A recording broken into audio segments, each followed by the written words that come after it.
In this tutorial, we'll look at the concept of standard deviation. Standard deviation is widely recognized to be a measure of risk. And risk, quite simply put, just looks at your outcomes or your possible outcomes versus your expectations.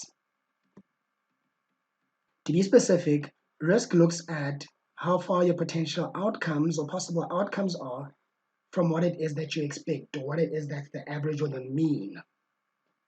Now, you simply cannot calculate standard deviation without calculating the variance.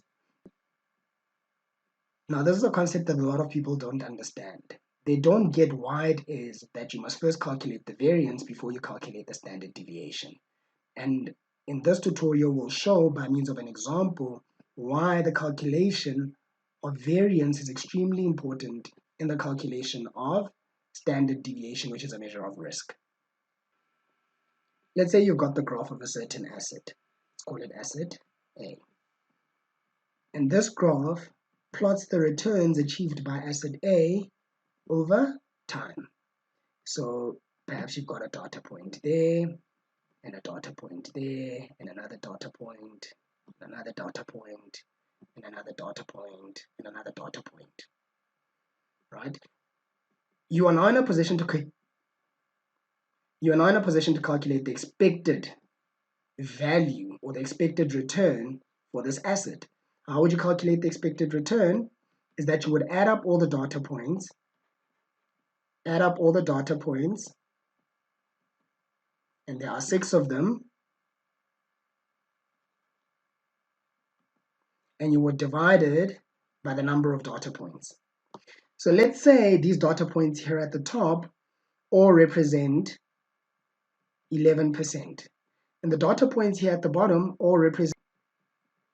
In order to get the expected return, you would just add up all the data points and divide it by the number of data points. So it would be the 3 11% plus the 3 9% divided by the total number of data points, which is 6, and this would give you 10%, which makes sense, right? You've got 3 data points of 11% and 3 data points of 9%, so therefore the average return or the expected return is 10%.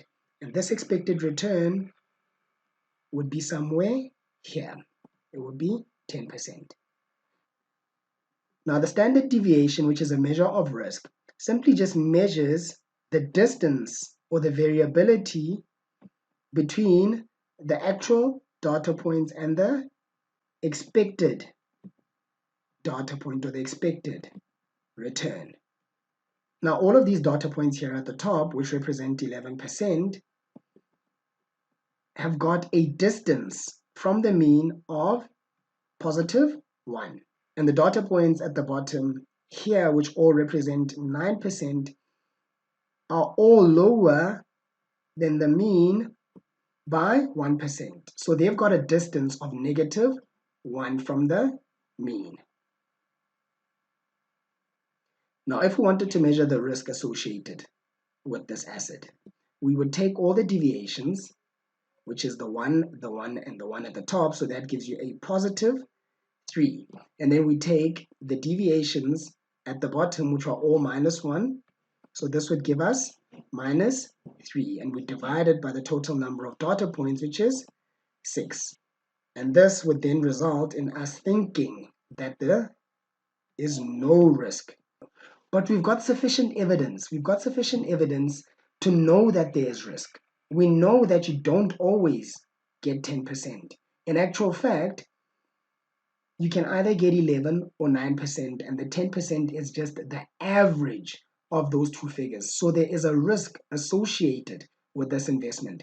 But calculating the risk in this sort gives you a standard deviation or a measure of risk of 0. This is clearly wrong. What has happened here? The positive deviations have been cancelled out by the negative deviations, but it doesn't mean that there are no deviations away from the mean. I mean, have a look at our graph. So we need to find a way of calculating the risk or the standard deviation by ensuring that the positive deviations are not cancelled out by the negative deviations. We can do that by squaring the deviations, because when you square a number, it becomes a positive, regardless of whether the number that you're squaring is a positive or a negative. When you square a number, it becomes a positive. So before we calculate the standard deviation, we therefore calculate something that's known as the variance. So the first data point at the top has got a deviation from the mean of 1. We square that. We also square the second number at the top. We also square the third number at the top. Then we look at the deviations that are negative and we square those too.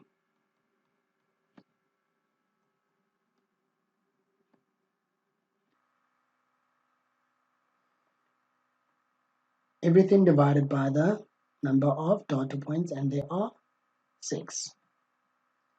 So this gives you 1 plus 1 plus 1, which is the answer for the squares of all the positive deviations, plus 1 plus 1 plus 1, which is the squares of all the negative deviations. Again, all the data points divided by 6. So at the top, you've got 6% divided by the number of data points, which is 6, and this gives you a variance of 1%.